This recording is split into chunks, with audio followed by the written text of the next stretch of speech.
दर्शक बंधु देखंतु पुलिस जो युवक को धरी सी एते मद खाई माताल हो जाइए जे खाली हलुची।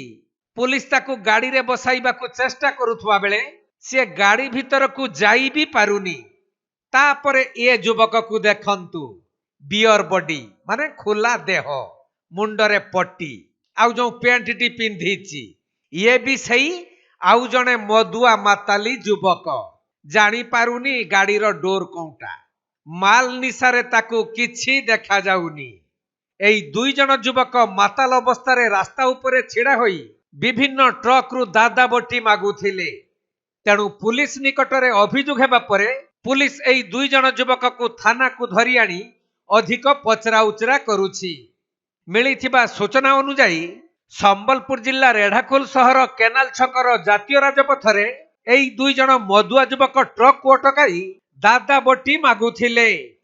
तेबे एक ट्रक रो ड्राइवर एही दुई जन युवक को टंका न देबारु सेमाने पत्थर मारी ट्रक रो काच भांगिबा सह ड्राइवर को मारपीट करिथिले।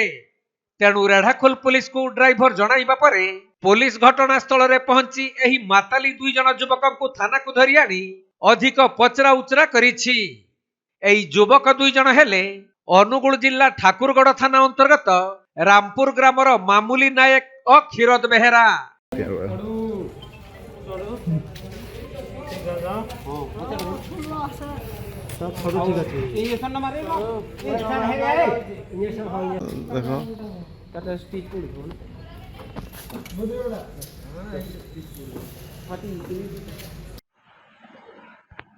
संबलपुर जिल्लारू विनोद कुमार सेठी रिपोर्ट कोणार्क लाइव।